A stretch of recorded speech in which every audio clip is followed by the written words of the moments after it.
Well, thank you everybody for joining our webinar today. We'll be focused on the topic of PPM or Project Portfolio Management for healthcare providers. Share with you some case studies and lessons learned, and we have a special guest who's going to be joining us today.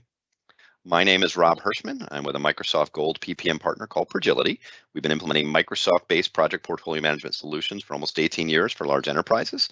Includes everything from engineering, construction, IT, and new product development. PMOs and COs typically come to us when they can't easily explain what's going on across their projects. They don't know where resources are working and what work, and they have a very hard time getting consistent reports and metrics to make project and portfolio decisions.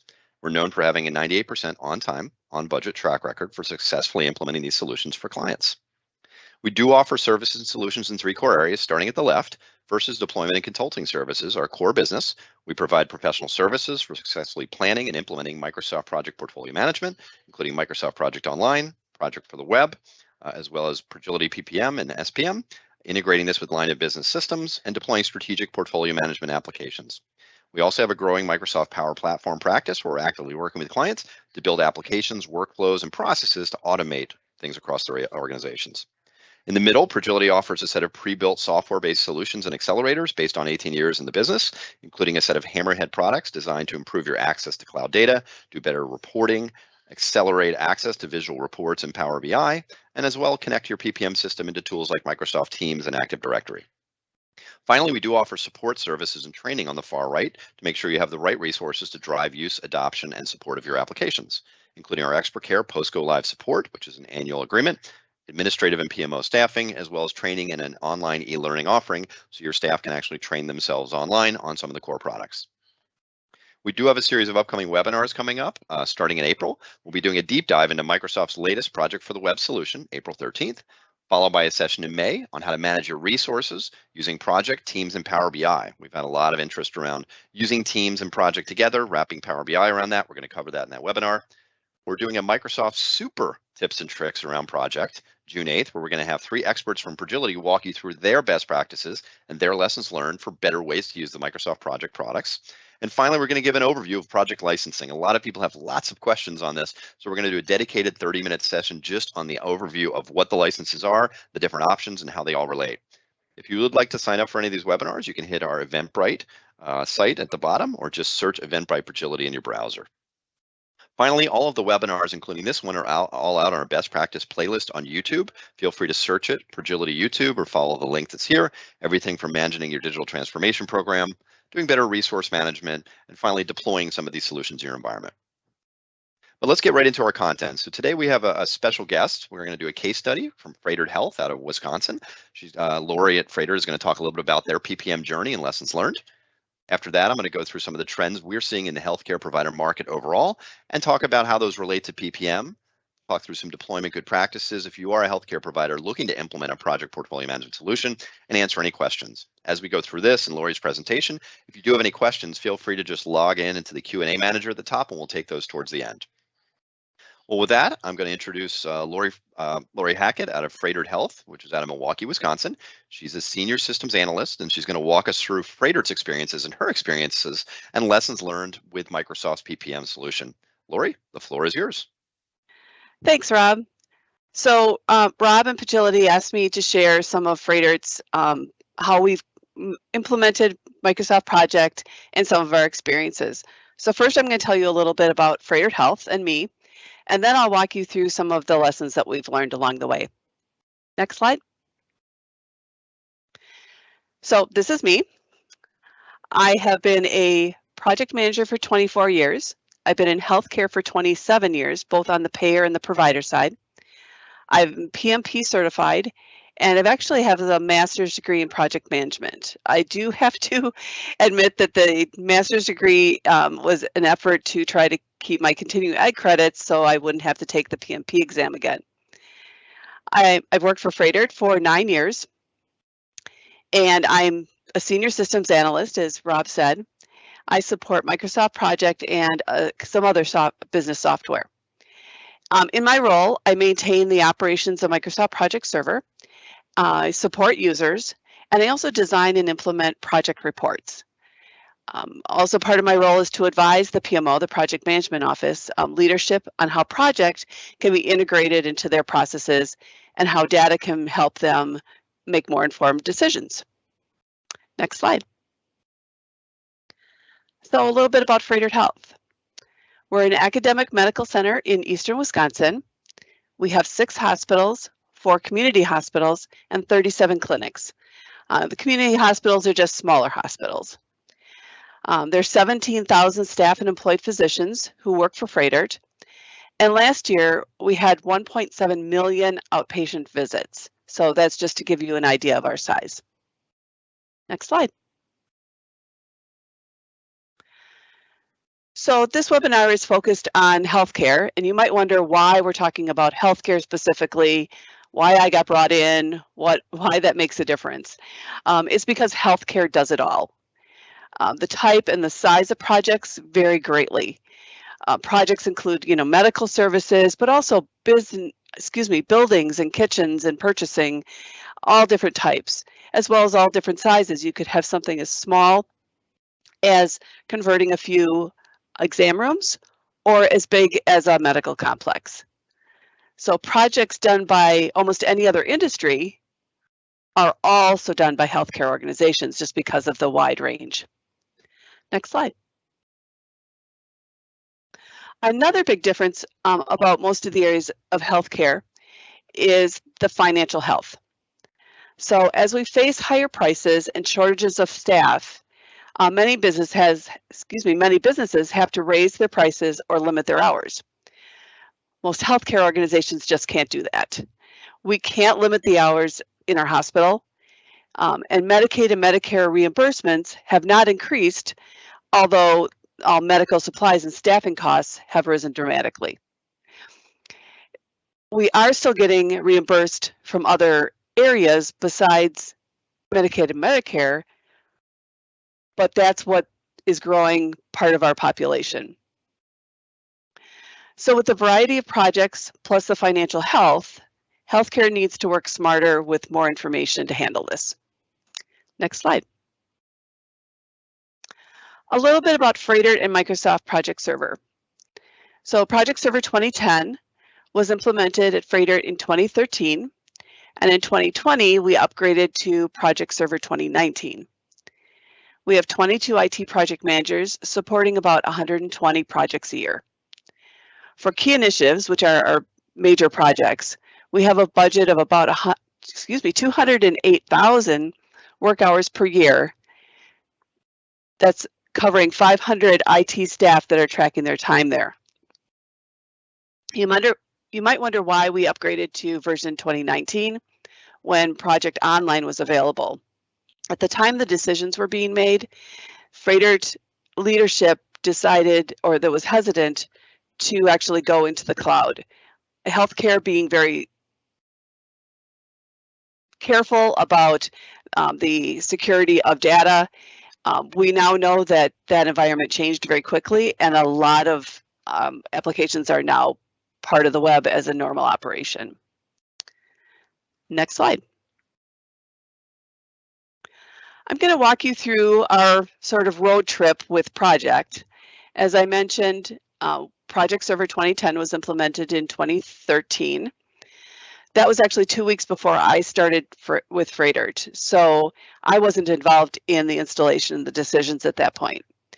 From what I've been told, Froedtert IT was using a different scheduling software, and they were using that software to also track time.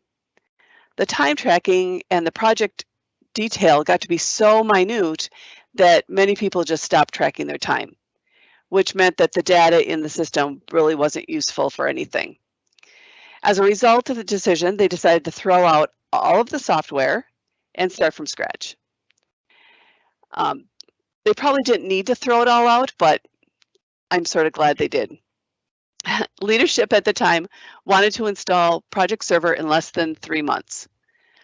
They only wanted to be able to do simple time tracking and then give the project managers a tool to track their projects. Note that implementing Project in less than 3 months is not a good idea. It's just not enough time. What they ended up with was 1 line per project to track time on. That was the goal of keeping it simple. Project managers got limited training. The reporting and processes were not implemented, and there were no discussions with freighter organizational leaders. As a result, in the system that was easier for resources to track time, again, that was the goal, easy for project managers to add resources, but no ability to plan and resource demands. Next slide. This brings us to our first lesson. Process is as important, if not more important, than software. Freighter didn't need to change the software to get different results, as I said. We needed a way to plan resource needs, select projects by analyzing resource availability, and also consistent project management so that everyone is working off the same playbook. At this point, I'd just like to note that when I'm saying we, I'm referring to Freighter as an organization and the IT project management office. Next slide. I'm not sure if you've heard of peanut buttering, but that's what we had because of a result of having one task line per project schedule. All the resources were entered on the project schedule from the start to the finish of the project. So say even if a network resource was only needed for 2 weeks on a year-long project, their time was spread across the whole entire year. So we couldn't tell if resources would actually be available or if projects would conflict needing the same resources. We had one big bucket of information that provided very little value. So we implemented deliverable-based project schedules. And that's somewhere between no detail and too much detail. That led us to our next lesson. Find the sweet spot. Ease of time tracking for resources with enough detail to provide leadership and PMs with relevant information. If you do that, it results in effective project and resource management. This is the lesson we learned from going from single lines to deliverable-based resource planning. It was a big change for Freighter IT, but we moved us so far ahead by doing that, it allowed us to plan more effectively. Next slide. We started talking process. All the project managers were trained in building deliverable-based project schedules. All the IT resources were trained to track their time in PWA, Project Web App, and also why. Why is really important because people are more effective if they understand why. They want to know why they're being asked to do something, and also, well, how is their efforts going to be used? We trained IT leaders in new PWA reports, which gave them the ability to monitor their team's work and plan for future projects. Resources were invited to work breakdown structure meetings at the start of a project. In those meetings, resources determined what deliverables were needed for each project and how many hours it would take. They're the experts. Every team was invited.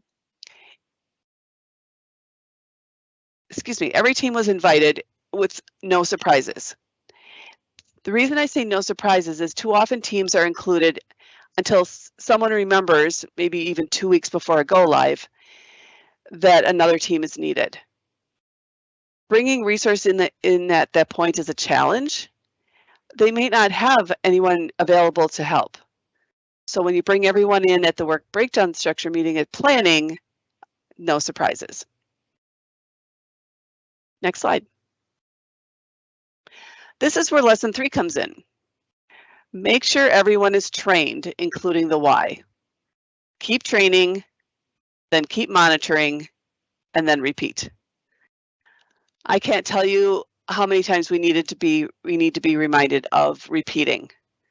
You can't just train once and expect perfect results. Next slide. To make decisions, you need information. So we asked our IT and operational leaders what they needed. Every IT project was then scoped and estimated. Operational leaders were provided with a budget of IT resource hours, sort of a checkbook. They set the priorities according to Freighter's annual plan tactics and other measurements, and then they ranked all the project requests. With that list, they took the resource budget and were able to tell which projects were sort of above the line and which would have to wait. This wasn't based on who was the most powerful in the room, but it was based on information, which is a lot easier to use. And that's a key from getting out of Microsoft Project. Next slide. Lesson 4, operational leaders need to feel ownership. Before this, we were hearing that IT makes the decisions and controls what the organization is going to do. We didn't want IT in that position. We wanted the operational leaders to make that decision. So that's the difference that made when we implemented this process of prioritization. Next slide. Our process improvement continued. We developed project schedule templates and standardized our IT PMO processes. One of the biggest questions asked was, what standard can we develop that will work across all types of projects? Remember, we talked about why healthcare is unique, because we have to do everything. Next slide.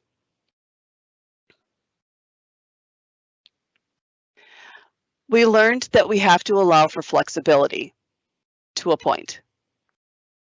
We decided which information was most important across all types of projects. Then we planned for consistency. We were also flexible to track valuable information that was important to specific project types. Next slide. Here's a quick story. In 2017, organization realized that the makeup of our hospital rooms was not in sync with the types of rooms currently needed. For example, there's a difference between equipment in a room for a cardiac patient than there is for a surgery patient. The CIO, the Chief Information Officer, along with Freighter's organizational leadership, decided to halt all projects and concentrate on the reorganization of one of our hospitals. Leaders asked the PMO leadership these 3 questions. Which projects would have to be stopped? Which projects were close to being completed? And how many resources would we need to take to complete the new work? Unfortunately, PMO leadership couldn't answer these questions because projects were not being monitored for consistency. The leadership, along with the project managers, worked for a week to try to straighten everything out so that they could get information and give informed answers. So we reorganized the monitoring of the projects and the process, ready to pivot at any time. I can tell you that's easier said than done. Next slide. Microsoft Project, when used correctly, will allow you to pivot when business changes. As a result of learning this lesson, in March of 2020, we were ready. We had done the work to track information, monitor projects for consistency. Leadership came to us again and asked IT to, well, I shouldn't say asked, they told IT to stop all current work, determine which project requests only via a clinical COVID committee, be flexible to implement projects quickly, and enhance reporting to track progress. We all know what happened in March of 2020. Next slide. And finally, we need help. We all do. Questions and issues come up, and everyone needs to know who to go to for help. Some examples for when we needed help are listed, just as examples, like training project managers on Microsoft Project, report writing, project schedules that need help when the schedule sort of goes all wrong. The project manager isn't quite sure what they did and needs to straighten it out.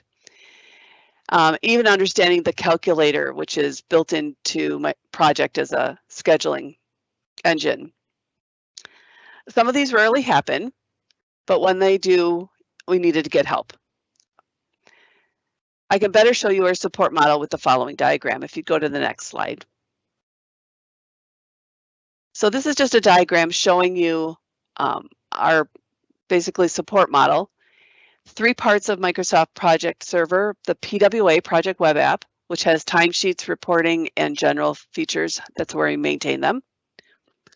Project Professional, which is the project schedules, and then Project Server, which is the enterprise system.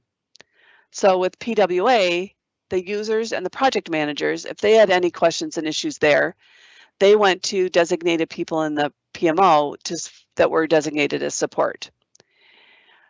Project Professional, the project managers, if they had issues with their project schedules or questions, they went to senior project managers. If either of those groups couldn't answer the questions that were asked, the question or issue got escalated to me as the business systems analyst. Then you have Project Server and the enterprise system, basically what everything's built off of. And major issues there or general maintenance all went through me as the systems analyst. I would then include our infrastructure teams to help me in whatever needed to happen.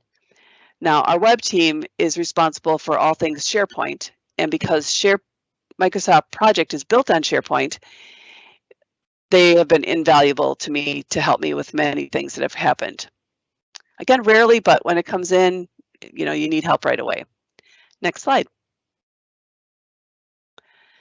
So make sure you have support for Microsoft Project and your users. As we talked about in the beginning, there's so many different aspects of healthcare. It's the same with Microsoft Project.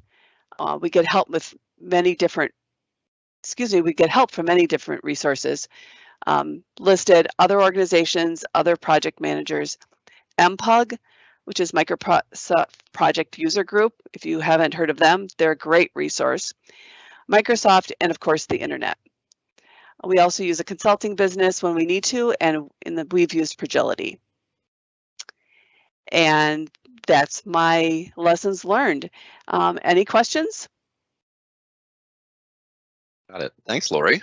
That was a great presentation. I think if you have some questions, everybody who's attending, you can put them in the chat window or the Q&A manager. And Lori, we have a question. If there was one thing you would do differently, kind of looking back over your deployment and your migration, what would that be? What would you change? I think we would upgrade sooner.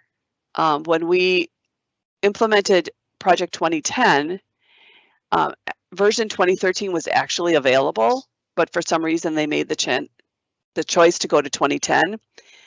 We then were so far behind that when we went to 2020 went to Project 2019, too many years here. It was a scramble, and we were under more pressure to get it implemented right away because with 2010 being so old, we weren't getting support from Microsoft anymore. And me as the business analyst, that caused me a lot of worry about, okay, if something goes wrong, I don't have the support I need. So I would say upgrading versions sooner so that you aren't making decisions under pressure. Got it. And you also mentioned, things obviously changed dramatically in 2020. Did Freighter just become more cloud friendly simply because of the environment and everything going on with COVID, kind of the need to move quickly, or what kind of drove that change? Oh, absolutely. If we weren't under the gun on trying to upgrade in 2020, we could have taken the time and realized that the cloud was just around the corner, that we were safe with the cloud. Our security teams would have had more time to dive into that. But because we were so far ahead, there was a pressure on that question or on that decision. Got it. And another question here. Try to read into this. You mentioned you've moved to deliverable-based schedules. Have you kind of matured beyond that right now? Are you still doing deliverable-based, or are you doing more task-based schedules today? We're still doing deliverable-based because we don't want there to be too many lines on people's timesheets. Having resources, logging time to 2 hours here or 1 hour here or whatever is time consuming, and we don't want to make time tracking a project unto itself. So, for instance, a server team knows how to set up a server. So they don't need the step-by-step things in a project schedule to set up a server. They need to deliver the server as requested with the specs that are required. So we still use deliverable-based project schedules. it's also though hard for project managers to get into that groove versus wanting to know what every step is. So it still is a challenge, but we try to aim for anywhere between 80 and 120 hours per task. Got it. And another question, are you dealing mainly with the IT side of projects, or do you involve the business, maybe parts of the healthcare network on these projects? Our IT project managers are project managing the IT resources that it takes to do a project. But as you know, with healthcare, everything's integrated. Everything has to come together. So even though they're managing the IT resources, the sponsor is an organizational leader. The group that they're doing the work for is all integrated into that. They just don't control the work, and those teams don't track time. Perfect. And I'm not seeing any other questions. We'll give everybody another couple seconds here. If you do have questions, you can log them in the chat window. Take those towards the end. But Lori, thank you so much for taking the time to prepare this. We really, really Absolutely. And appreciate it. if anyone wants to get in contact with me, just contact PROJILITY and they'll pass along my contact information. Thanks, Rob. Yeah, thank you so much, Lori.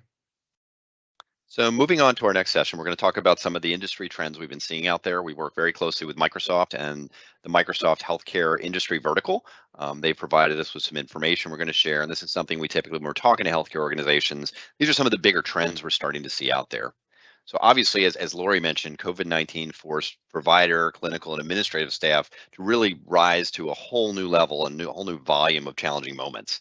People were working much more tirelessly to solve care delivery problems in a much more rapid format.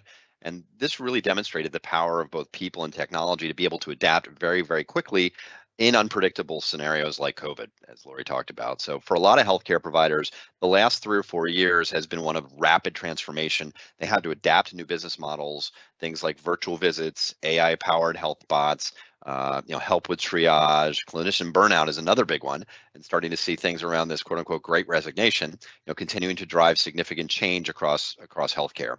And it has also altered the trajectory of consumerization of healthcare. And that means, using different kinds of technology on a day-to-day basis that might not have been prevalent then. This has become more permanent, and obviously in the wake of COVID-19 aftershocks, standard business models of care and delivery have never been, in the state they are today. And consumers obviously are increasingly empowered to manage and access healthcare related information. Out-of-pocket consumer spending on healthcare is set to actually to go beyond over $490 billion over the next year. And healthcare consumers are starting to make more active decisions about their health and how they want to treat different maladies as they come up, being more proactive with that. And payers and providers like Freighter are going to potentially benefit from this, but also new burdens are going to be put on them. Folks are becoming more loyal to specific healthcare brands. And there's also the need, as Lori talked about, driving down costs, but having to deliver at a very high level. Healthcare just can't suddenly reduce its costs or reduce the billables. It's just something that can't be done. So, this ties into the whole challenge of healthcare, IT, as well as things like project management. And as you can imagine, this has really driven some trends. And you can see on the screen here, 45% of consumers are reporting they already changed their healthcare brand preference. 62% expect that preference to change, over the next 3 or 5 years as well. So people are moving in and around healthcare and trying to make the right decisions. And healthcare organizations like Freighter and other ones are starting to become a lot more proactive, leveraging the technology in new ways. And obviously, burnout has become a big, big deal. You can imagine if you've been in healthcare, they're talking about 55% of frontline workers in healthcare at some point in time have really reached this point of burnout. It's been driven really by increased strain on the healthcare system by the pandemic.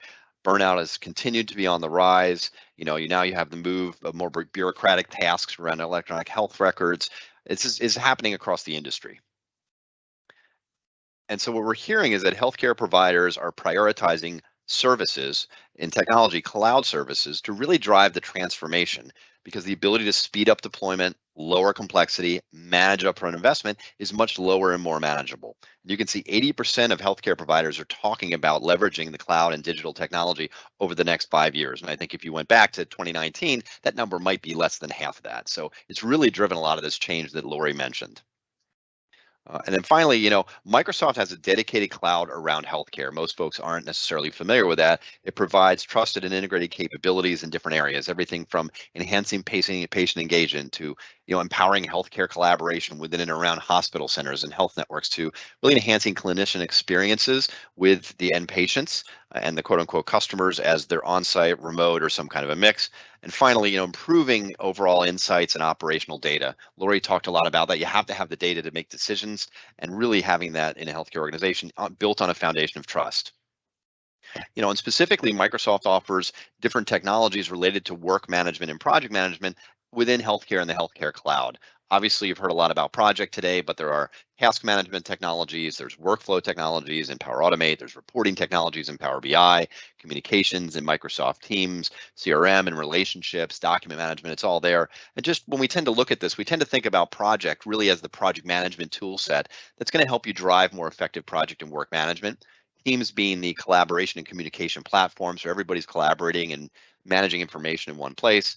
Power Apps, the ability to build Power applications in a rapid format and deploy those to different users, keeping it all in Office 365 so it's safe and secure. And then a Power BI on the right for that visibility across projects, programs, initiatives, and data. The ability to automate workflows and procedures and processes using Power Automate to create different flows to move data around. And finally, really driving better productivity with familiar end user applications in Office 365 and Azure. All of this on the trusted Microsoft Cloud, all with partner solutions. So when Microsoft looks at it, it's a very holistic approach to this in the cloud. And the Microsoft product team really going forward and what it's been over the last couple of years, providing tools that allow teams to work the way they want to, but at the same time giving enterprises the ability to get the results they need and manage things effectively, efficiently, and securely. This is the overall vision of the Microsoft Project Suite going forward. And when they tend to look at it, who is the user? Is it the frontline worker? Is it an information worker that's collaborating and sharing information? Are they formal project teams, or is it someone more at a CXO level, a CIO, CISO, CSO that's looking at strategy? And there are different tools for the job. Teams is a great platform across this whole set of users for collaboration, communication, and also surfacing things like portfolio status. We've got some other webinars on that as well, whereas project teams can use Teams for project status. Information workers can use it for task management, and frontline workers can use it for execution and collaboration.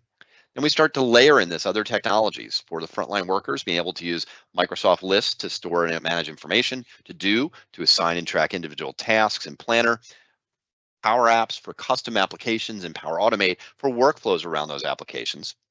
Your traditional information workers are going to start using tools that are more structured, like Planner, like to-do lists, and core content and tasks that are in Microsoft Office. But really, when we get to that project level or the PMO level, we start looking at leveraging tools like the Microsoft Project Suite and add-on partner technologies, looking at Power Apps for custom applications on top of that, and Power Automate and Power BI for reporting.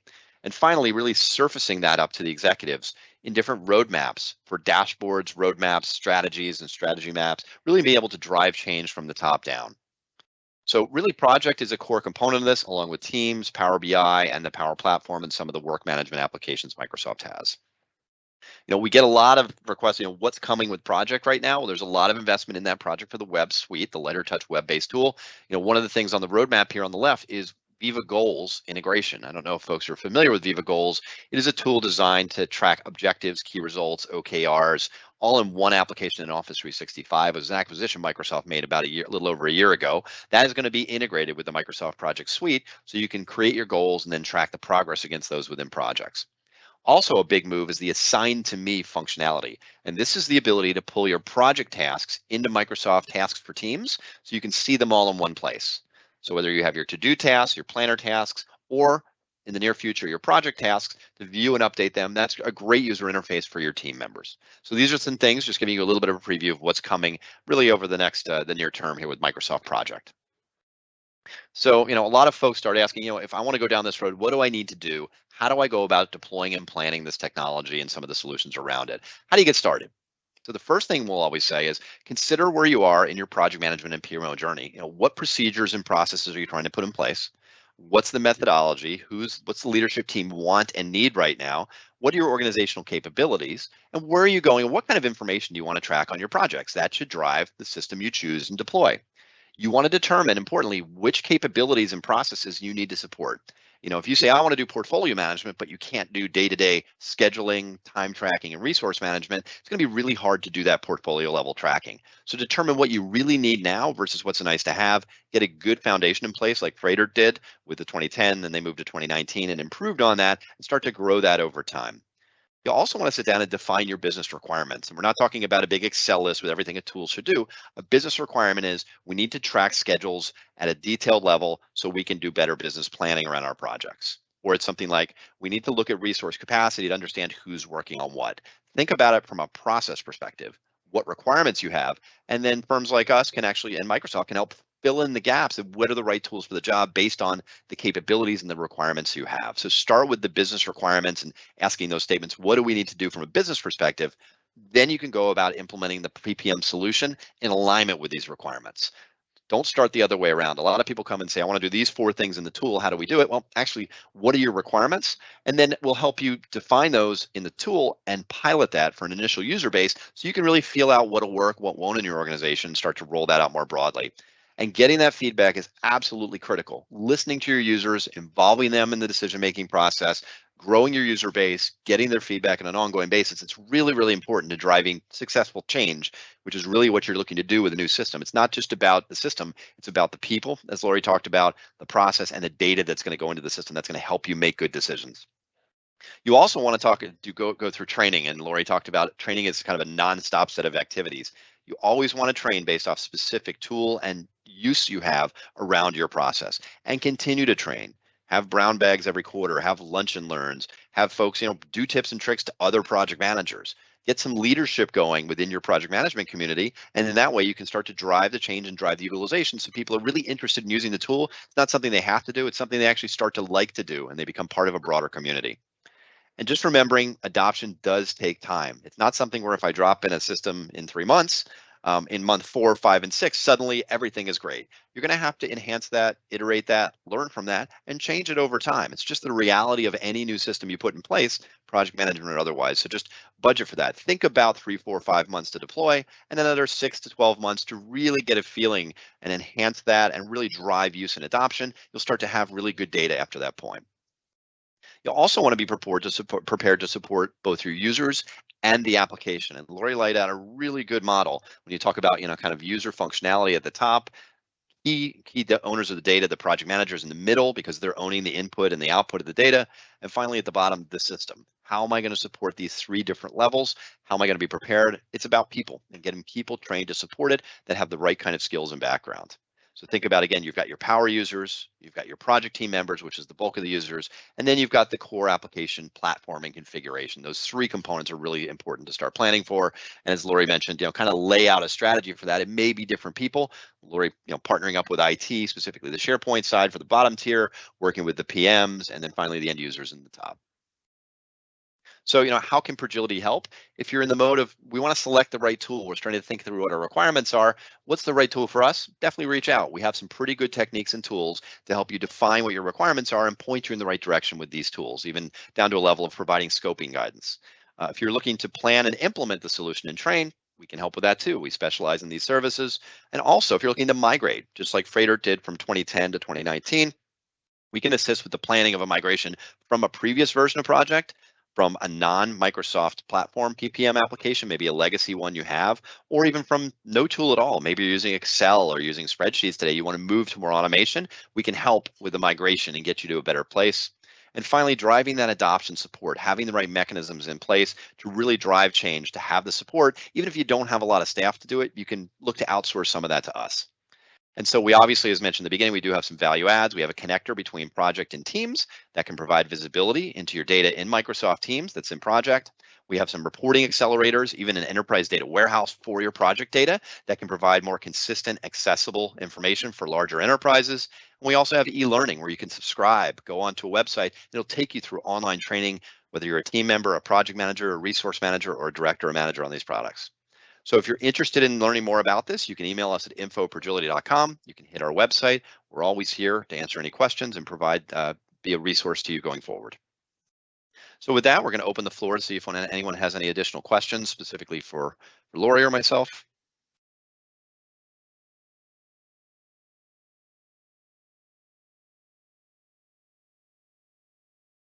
Doesn't look like there are any questions. So we appreciate everybody joining today. Again, if you'd like, you can contact us at info@PROJILITY.com. You can hit our website. We appreciate everybody's time today, and we look forward to seeing you on the next webinar. Thanks for joining today, Lori. Thank you.